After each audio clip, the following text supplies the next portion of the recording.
నమస్కారం. సహస్ర 9 న్యూస్ వార్తలకు స్వాగతం. నా పేరు లక్ష్మి. వార్తల్లో ముందుగా హెడ్లైన్స్.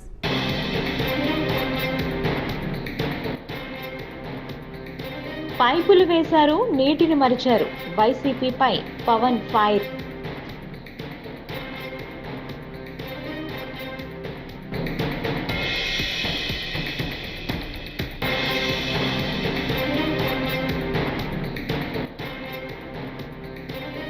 శ్రీతేజ్ను ఆసుపత్రిలో పరామర్శించిన అల్లు అర్జున్ తండ్రి అల్లు అరవింద్.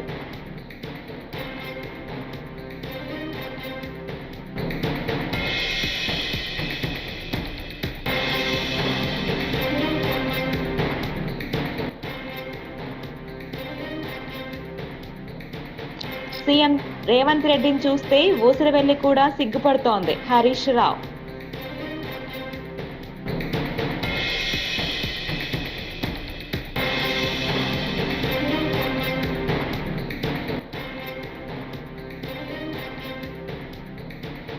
అల్పపీడన ఎఫెక్ట్. ఈ ప్రాంతాల్లో భారీ నుంచి అతి భారీ వర్షాలు.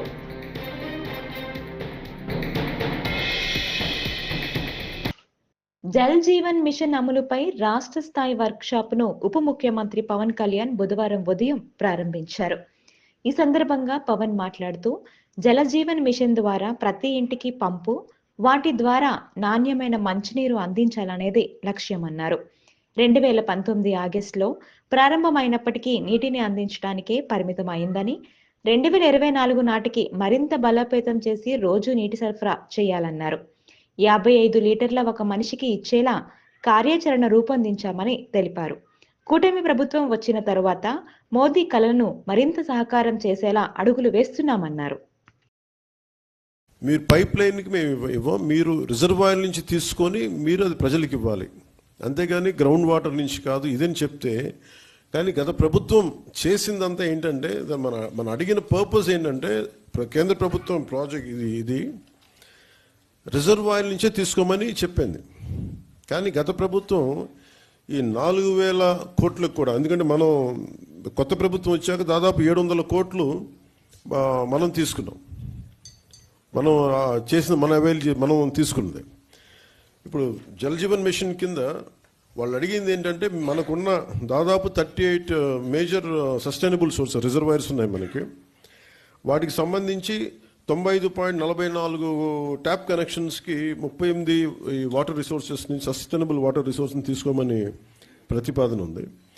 కానీ గత ప్రభుత్వం ఏం చేసిందంటే 4,000 కోట్లు కూడా గ్రౌండ్ లెవెల్లో చూస్తే కంప్లీట్గా కేంద్ర ప్రభుత్వం నిబంధనలకు వ్యతిరేకంగా చేశారు. ఏదో 1-2 స్కీములు తప్ప మిగతావన్నీ కూడా, అంటే ముందు పైపులు కొనేశారు. ఫస్ట్ ఎక్కడైనా సరే మనం నీటిని ఎక్కడి నుంచి తెచ్చుకుంటాం అనేది గుర్తించడం మానేసి ముందు పైపులు వేసేసారు. అవసరమైతే ఒక బోర్ పాయింట్ తవ్వేశారు. అలా ఇచ్చేస్తే ఇక్కడ మీకు చూపించదలుచుకుంది ఈ ఈ 2 మ్యాప్స్ ఉన్నాయి ఇక్కడ. యాక్చువల్ జల్ జీవన్ మిషన్ తాలూకు ముఖ్య ఉద్దేశం ఇది. 38 సస్టైనబుల్ రిజర్వాయర్స్ నుంచి దీని మ్యాపింగ్ ఇలా ఉండాలి. ఈ రెడ్ ఎందుకున్నాయి ఇక్కడ, ఈ రెడ్ ఇవన్నీ ఎందుకున్నాయి అంటే, ఇవన్నీ బోర్ పాయింట్స్తో చేసింది. బోర్ పాయింట్స్ నిరంతర సరఫరా ఉన్నది. ఏదో ఒక 5 నెలలు రావచ్చు, లేదంటే వాటర్ చెరువులు బోర్లు ఎండిపోతే మళ్ళీ ఆగిపోతాయి. సో ఇట్లాగా వీళ్ళు 4,000 కోట్లు ఖర్చు పెట్టినా కానీ వాస్తవానికి అవేవి పనిచేసే పరిస్థితిలో లేవు. సో దిస్ ఇస్ 4,000 కోట్లు దుర్వినియోగం అయిపోయినట్టుగా మనం భావించవచ్చు. హైదరాబాద్ ఆర్టీసీ క్రాస్ రోడ్స్ లోని సంధ్యా థియేటర్లో ఘటనలో తీవ్రంగా గాయపడిన శ్రీతేజ్ను సినీ నటుడు అల్లు అర్జున్ తండ్రి నిర్మాత అల్లు అరవింద్ పరామర్శించారు. సికింద్రాబాద్లోని కిమ్స్ ఆసుపత్రిలో చికిత్స పొందుతున్న శ్రీతేజ్ను పరామర్శించి కుటుంబ సభ్యులతో మాట్లాడారు. శ్రీతేజ్ ఆరోగ్య పరిస్థితిపై వైద్యులను అడిగి తెలుసుకున్నారు. ఆర్టీసీ క్రాస్ రోడ్స్ లోని సంధ్యా థియేటర్ వద్ద జరిగిన తొక్కిసలాటలో గాయపడిన శ్రీతేజ్ 2 వారాలుగా కిమ్స్ ఆసుపత్రిలోనే చికిత్స పొందుతున్నారు. శ్రీతేజ్ ఆరోగ్య పరిస్థితిని విషమంగానే ఉందని కిమ్స్ వైద్యులు చైతన్, విష్ణుతేజ్ నిన్న రాత్రి వెల్లడించారు.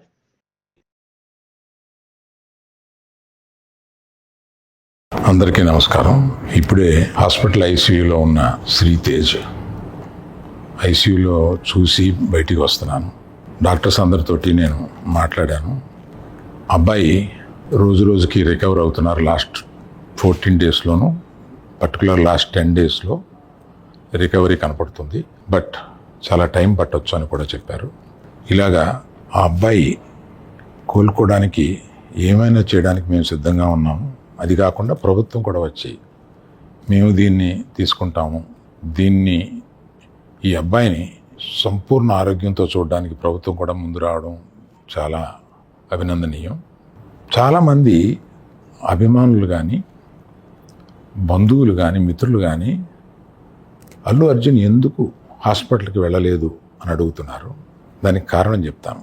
స్టాంపేడ్ జరిగిన రోజు మరుసటి రోజు మార్నింగే అల్లు అర్జున్ వద్దామని అనుకుంటే హాస్పిటల్ అధికారులు నిన్నే కదా జరిగింది, ఇవాళ ఈ హాస్పిటల్కి వచ్చి ఇక్కడ ఇంకొక ఇన్సిడెంట్ని ఎందుకు అవాయిడ్ చేయమని చెప్పి అడిగారు. కరెక్టే కదా అనిపించింది. రాలేకపోయారు. ఆ రోజునే కేసు పడింది.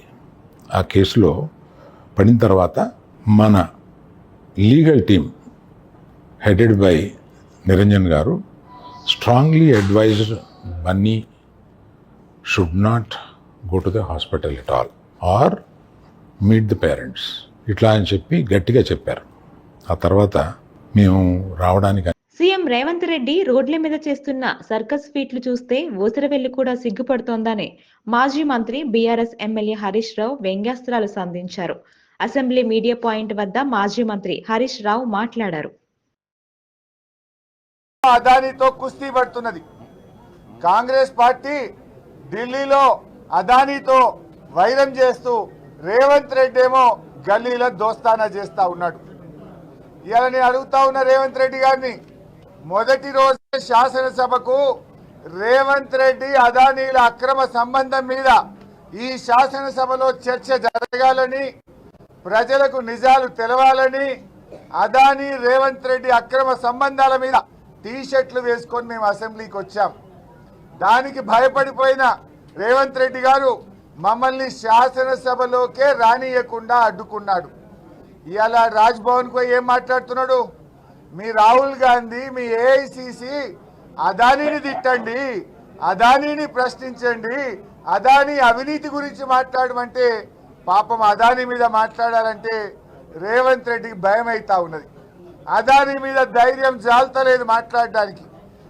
రాజ్భవన్ ముంగటపై కూడా మళ్ళా బీఆర్ఎస్ పార్టీ గురించే మాట్లాడుతున్నాడు, కేసీఆర్ గురించే మాట్లాడుతున్నాడు ఆయన. నేను అడుగుతా ఉన్నా, నీ పోరాటం ఎవరి మీద? నీ పోరాటం అదానీ మీద అయితే మమ్మల్ని మొదటి రోజు అసెంబ్లీకి రాకుండా ఎందుకు అడ్డుకున్నావు? అసెంబ్లీలో చర్చ చేయాలి, అదానీ రేవంత్ రెడ్డి అక్రమ సంబంధాలు బయటపడాలనే మేము మొదటి రోజు వచ్చాం. అంటే నువ్వు అదానీ మీద పోరాడే ధైర్యం నీకు లేదు. నిజంగా నీకు నిజాయితీ ఉంటే దావోస్లో 12,400 కోట్ల రూపాయల అగ్రిమెంట్లు నువ్వు అదానీతో చేసినావు, అదానీతో దోస్తాన చేసినావు, అదానీతో అలాయ్ బలాయ్ చేసినావు. నీకు నిజాయితీ ఉంటే, నువ్వు చేసిన ధర్నా నిజమైతే, నువ్వు రాహుల్ గాంధీ గారు ఇచ్చిన అదానీ మీద పోరాటం నిజమైతే వెంటనే ఈ అగ్రిమెంట్లన్నీ రద్దు చేయాలని బీఆర్ఎస్ పార్టీ డిమాండ్ చేస్తా ఉంది. నైరుతి బంగాళాఖాతంలో ఏర్పడిన అల్పపీడనం తీవ్ర రూపదాల్చింది. ప్రస్తుతం వాయువ్య దిశగా కదులుతున్న అల్పపీడనం మరింత బలపడే అవకాశం ఉంది. దక్షిణ కోస్తా సమీపం నుంచి ఉత్తర దిశగా పయనిస్తూ ఆంధ్రప్రదేశ్ తీరాన్ని తాకబోతోంది. దీని ప్రభావంతో రానున్న 48 గంటల పాటు కోస్తా, రాయలసీమలో అనేక చోట్ల భారీ నుంచి అతి భారీ వర్షాలు కురిసే సూచనలున్నాయని విశాఖపట్నంలోని వాతావరణ కేంద్రం తెలిపింది. ఆకాశం మేఘావృతం కాకముందే ప్రజలు అలర్ట్ అయ్యి సురక్షిత ప్రాంతాలకు తరలి వెళ్లాలని సూచించింది. రైతులు కూడా పంటలను కాపాడుకునేందుకు తగు జాగ్రత్తలు తీసుకోవాలని పేర్కొంది.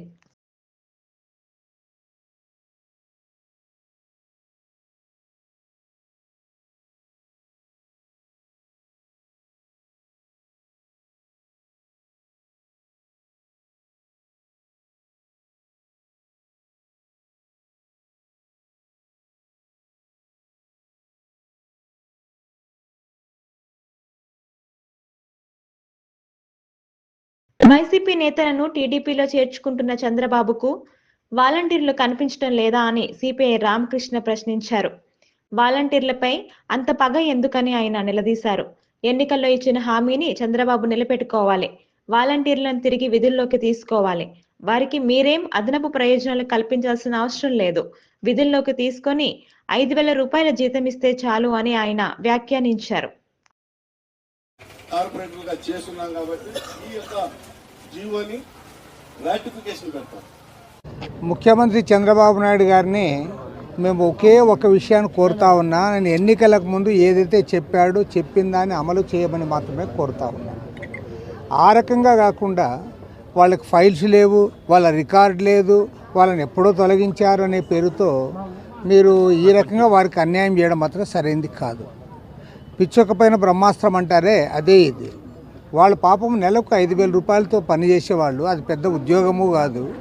పోన్లే దానికి ఏమైనా ఇతరత్ర రిక్రూట్మెంట్ కానీ ఇంకోటి కానీ పెద్దగా జరగాలా, లేదంటే వాళ్ళకి ఏం టీఏలు డిఏలు కూడా ఇవ్వడంలే, లేదంటే ఇంక్రిమెంట్స్ ఇవ్వడంలే. వాళ్ళు పర్మనెంట్ ఉద్యోగులు కూడా కాదు.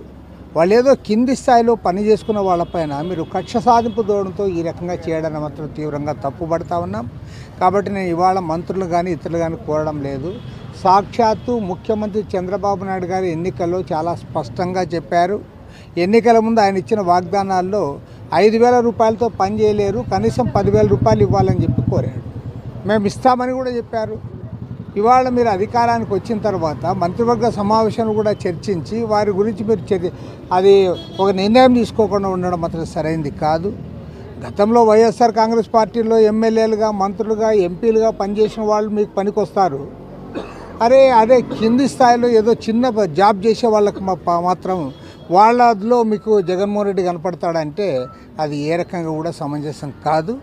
నేను సాక్షాత్తు ముఖ్యమంత్రి గారిని అడుగుతా ఉన్నా, మీరు ఒక సీనియర్ లీడర్గా ఉన్నారు, గతంలో సుదీర్ఘకాలం ఈ రాష్ట్రానికి ముఖ్యమంత్రిగా పనిచేశారు, అంతే సుదీర్ఘకాలం రాష్ట్రంలో ప్రతిపక్ష నాయకుడిగా కూడా పనిచేశారు. కర్నూలు దేవనకొండ మండలం చెల్లిచెలిమిలలో మాదిగ సంజన్న ఇంటిపై పెట్రోల్ పోసి తగలబెట్టిన వారిని వెంటనే అరెస్టు చేయాలని దళిత సంఘాల నాయకులు ఆనంద్, సుభాష్, కొడుమూరు నగేష్ డిమాండ్ చేశారు.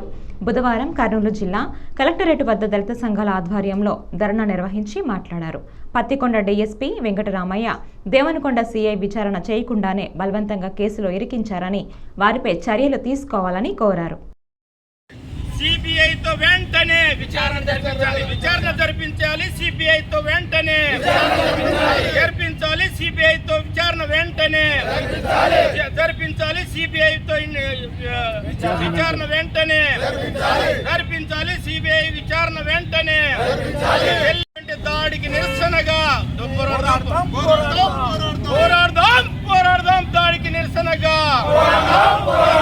మాదిగలపై దాడి చేసిన వారిపై దోషులను వెంటనే, మాదిగ ఇండ్లకు నిప్పంటించినటువంటి దోషులను వెంటనే, మాదిగ ఇండ్లకు నిప్పంటించినటువంటి దోషులను వెంటనే, చెల్లెల గ్రామంలో మాదిగలపై దాడి చేసిన వారిని వెంటనే నిప్పంటించి ప్రాణ భయాన్ని సృష్టించినటువంటి కూటమి ప్రభుత్వం సూపర్ 6 హామీలు అమలు చేయాలని అధోని మాజీ ఎమ్మెల్యే సాయి ప్రసాద్ రెడ్డి డిమాండ్ చేశారు. బుధవారం అధోనిలో వైఎస్ఆర్సీపీ శ్రేణులతో కలిసి మాట్లాడారు. రాష్ట్ర వ్యాప్తంగా డిసెంబర్ 13న రైతులతో కలిసి ర్యాలీ నిర్వహిస్తామని, కూటమి ప్రభుత్వం ఇచ్చిన హామీలను నెరవేర్చకుండా ప్రజలకు దగా చేస్తోందని విమర్శించారు. సూపర్ 6 ఎన్నికల హామీలపై జిల్లా కలెక్టర్కు వినతి పత్రాలు అందజేస్తామన్నారు. వైఎస్ఆర్ కాంగ్రెస్ పార్టీ క్యాడర్లంతా కూడా మన నిరసన గల తెలియజేయాలనేటువంటి ఉద్దేశంతో ఈరోజు ప్రెస్ మీట్ పెట్టడం జరుగుతూ ఉంది. ఈ రోజున కూటమి ప్రభుత్వం 6 నెలల నుంచి మనం చూస్తా ఉన్నాం. వాళ్ళేదైతే సూపర్ 6 పథకంలో రైతులకు అండగా వారు అన్నదాత సుఖీ భవ అనేటువంటి ప్రోగ్రాం పెట్టి 20,000 రూపాయలు ఇస్తామని చెప్పడం జరుగుతూ ఉంది. మరి వారు చెప్పినటువంటి దాని ప్రకారం మొన్న జరిపినటువంటి బడ్జెట్ లో వారు ఇవ్వాల్సినటువంటి 10,700 కోట్లు అయితే వారు ఈ రోజున 1 రూపాయి కూడా మనకు ఆ బడ్జెట్ లో చూపకపోవడం జరుగుతూ ఉంది. అంటే ఏ రకంగా చూసినా కూడా గత ప్రభుత్వంతో పోల్చుకుంటే వారు వైఎస్ జగన్మోహన్ రెడ్డి గారు మాజీ ముఖ్యమంత్రి వర్యులు ఆ రోజు వారు మేనిఫెస్టో ఏదైతే పెట్టారో 12,500 అయితే అయినా కూడా దానికి 1,000 రూపాయలు పెంచి 13,500 రూపాయలు ఇవ్వడం జరుగుతూ ఉంది. అంటే గత ప్రభుత్వం ఏదైతే మాట ఇచ్చిందో ఆ మాట ఈ రోజు నిలబెట్టుకోవడం జరిగింది. కానీ ఈ కూటమి ప్రభుత్వం చెప్పాక కూడా 6 నెలలు కూడా ఈ రోజు రైతులు ఖరీఫ్ సీజన్ అయిపోయింది, రబీ సీజన్ స్టార్ట్ అయింది. ఈ రోజు కూడా రైతులు ఎదురు చూస్తా ఉన్నారు రాష్ట్ర ప్రభుత్వం ఏమైనా ఆదుకుంటుందేమో అనేటువంటిది. అంతేకాకుండా ఈ మధ్య కాలంలో సడన్ గా వచ్చినటువంటి వర్షాల కారణంగా వారికి మద్దతు ధర రావాల్సినటువంటి మనం వరికైతే గత ప్రభుత్వం వైఎస్ఆర్ కాంగ్రెస్ ప్రభుత్వంలో ఆ రోజులో 1900 రూపాయలు. విలేకరులపై దాడి చేయడం అమానుషమని Andhra Pradesh union of working journalist నాయకులు అన్నారు. బుధవారం జర్నలిస్టుపై దాడికి నిరసనగా మాచర్లపట్నంలో నిరసన ర్యాలీ నిర్వహించారు. ఈ సందర్భంగా జర్నలిస్టు సంఘ నాయకులు మాట్లాడుతూ విధి నిర్వహణలో భాగంగానే విలేకరులు మోహన్ బాబు నివాసం వద్దకు వెళ్లారని, వివరణ తీసుకునే సమయంలో భౌతిక దాడులు చేయటం ఎంతవరకు సబబు అని ప్రశ్నించారు. ఇంటి దగ్గర జరిగిన ఆ గొడవను కవరేజ్ చేయడానికి వెళ్ళిన విలేకరులపై మోహన్ బాబు విలేకరుల మైకును తీసుకొని విలేకరులపై దాడి చేయడం జరిగింది. ఇది ఏమాత్రం కరెక్ట్ కాదు. విలేకరులు ఎక్కడైనా ఏదైనా ఒక పెద్ద సంఘటన జరిగినప్పుడు అది ఏ స్థాయి వ్యక్తులైనా సరే ఆ వార్త కవరేజ్ చేసే ఆ అధికారం విలేకరులకు ఉంటుంది. ఆ డ్యూటీ చేయాల్సిన బాధ్యత వాళ్ళకు ఉంటుంది. యాజమాన్యాలు కూడా వారికి ఇచ్చిన ఆ డ్యూటీని నెరవేర్చిన అవసరం ఉంటుంది. వారి విధుల్లో భాగంగానే నిన్న హైదరాబాద్లో మోహన్ బాబు ఇంటి వద్ద జరిగిన ఆ గొడవను షూట్ చేయడానికి వెళ్ళడం జరిగింది. ఆ క్రమంలో జరిగిన దాడి అది అమానుషం. మోహన్ బాబు ఆయన ఒక వీడియోలో మాట్లాడుతూ ఇది మా ఇంటి సమస్య కనుక జర్నలిస్టులకు ఏం పని అన్నట్టుగా మాట్లాడాడు ఆయన. నీ ఇంటి సమస్య నీ ఇంట్లో ఉంటే ఎవరు దానికి షూట్ చేయడానికి రారు. ఏ విలేకరు కూడా ఆ వార్త కవర్ చేయడానికి ఎవరు రారు. ఇంటి సమస్య వీధికి ఎక్కిన తర్వాత దానిని ఎవరైనా సరే దారిని పోయే ఒక ఆండ్రాయిడ్ ఫోన్ ఉన్న ప్రతి వ్యక్తి కూడా షూట్ చేసే అవకాశం ఉంటుంది. అలాగా అది ఇంటి సమస్య అయినా వీధిని పడింది కాబట్టి దానిని విలేకరులు కవర్ చేయడానికి అవకాశం ఉంటుంది. ఈ విషయం సంస్కారవంతంగా తన యూట్యూబ్ ఛానల్ నడపడమే తప్ప ఛానల్ ఏర్పాటులో ఇతర ఉద్దేశం లేదని మాజీ మంత్రి అంబటి రాంబాబు స్పష్టం చేశారు. గుంటూరు సిద్ధార్థనగర్ క్యాంపు కార్యాలయంలో బుధవారం అంబటి మాట్లాడారు. ప్రతిసారి మీడియా ముందుకు రాలేం కాబట్టి ఛానల్ ఏర్పాటు చేశానని, వ్యక్తిగత అభిప్రాయాలు, పార్టీ కార్యక్రమాలను ఎప్పటికప్పుడు తెలియజేస్తానని చెప్పారు. ఛానల్ని సబ్స్క్రైబ్, సలహాలు, సూచనలు ఇవ్వాలని కోరారు. కాబట్టి ఈ రకమైనటువంటి మార్గాన్ని నేను ఎంచుకోవటం జరిగిందని ఈ సందర్భంగా తెలియపరుస్తున్నాను. ఈ ఛానల్ని చాలా సంస్కారవంతంగా నడపాలనేటువంటి ఉద్దేశమే తప్ప మరొక ఉద్దేశం కాదని నా అభిప్రాయం. ఏదైనా తప్పులు దొర్లితే మీరు నాకు సజెషన్స్ చేయొచ్చు, తప్పులేదు. సజెషన్స్ చేసి ఏమేమి వీడియోస్ చేయాలో కూడా మీరు కింద కామెంట్స్లో పెడితే వాటి మీద కూడా నాకు సాధ్యమైతే అభిప్రాయాలు చెప్పేందుకు నేను ప్రయత్నం చేస్తాను. ఎందుకంటే ఇవాళ అపోజిషన్లో ఉన్నాం కాబట్టి ప్రతి విషయం మీద ప్రజల్లోకి తీసుకువెళ్లాలనేటువంటి దృక్పథంతో నేను ఈ ఛానల్ని ప్రారంభించానని మీకు తెలియపరుస్తున్నాను.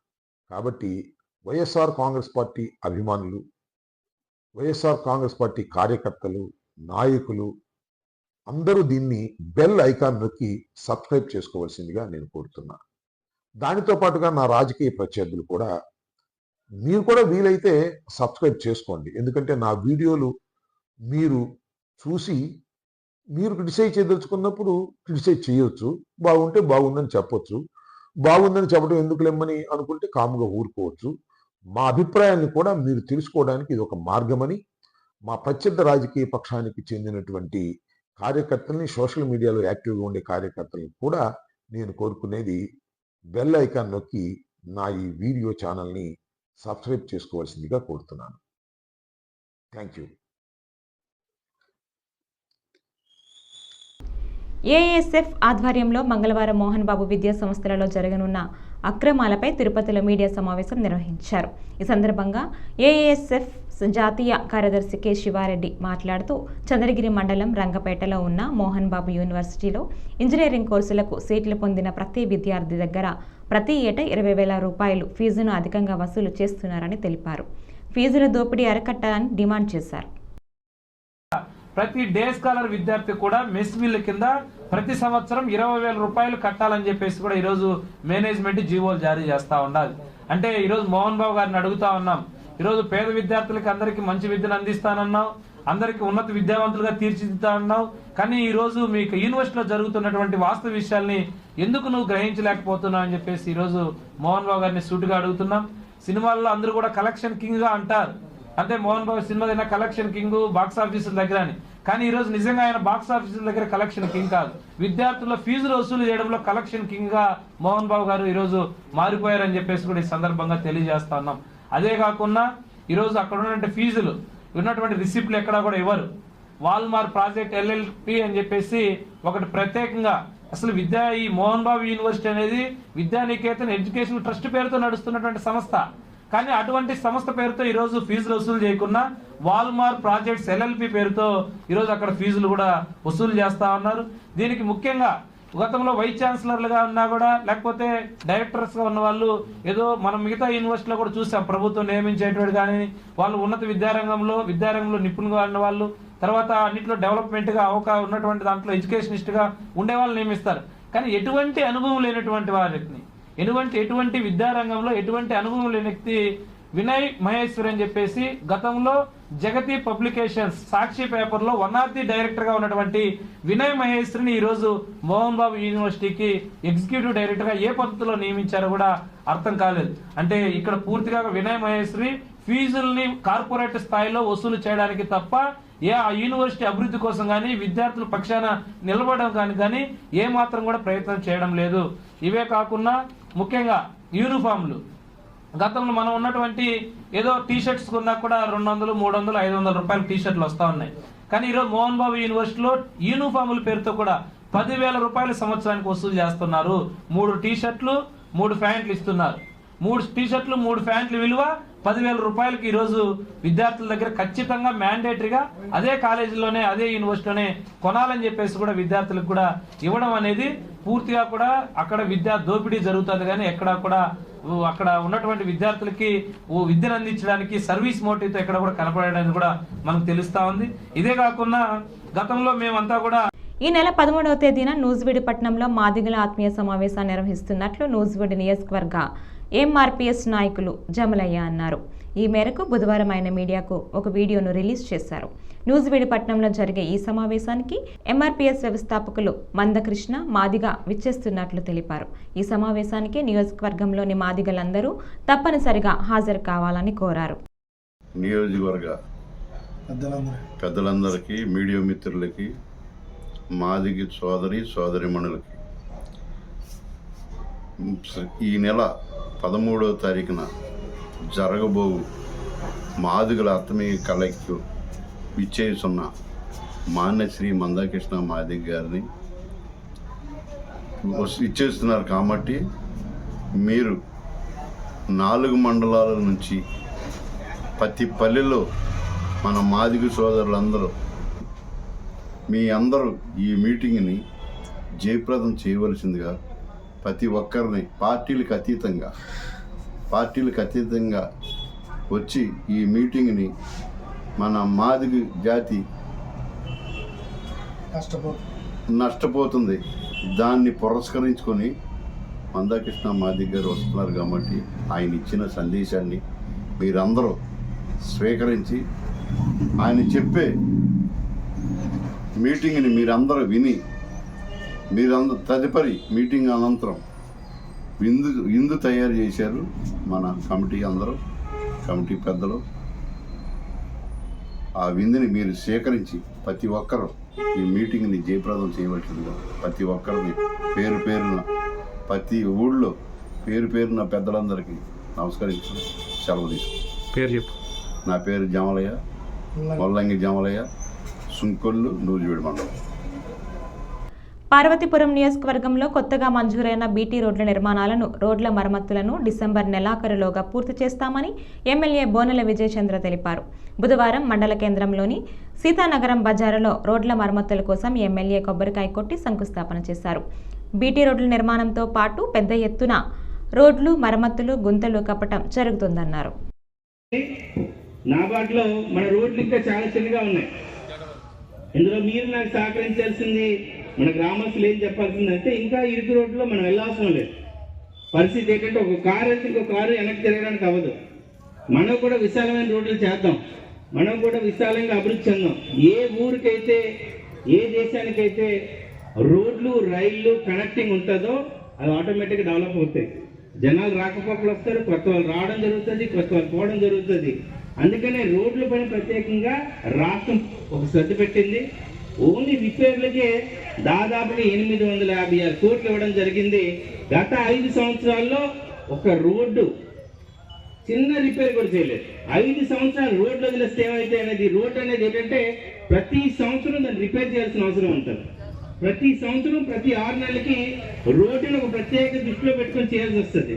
ఎవరైనా చెప్పండి, గత 5 సంవత్సరాల్లో ఈ రోడ్డు మీద ఒక తట్ట మట్టేశారా ఎప్పుడైనా వైసీపీ నాయకులను అడుగుతున్నాను. తట్ట సిమెంట్ అయినా వేసారా అని అడుగుతున్నాను.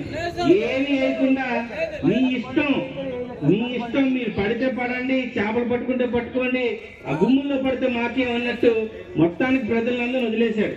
అయితే మీరు ఇచ్చిన మ్యాండేట్, మీరు మా పైన పెట్టుకున్న నమ్మకానికి రాష్ట్రం మొత్తమే కాదు, అందులో ముఖ్యంగా మన పార్వతీపురంలో ఈ ఊరికి. ఈ వార్తలు ఇంతటితో సమాప్తం. నమస్కారం.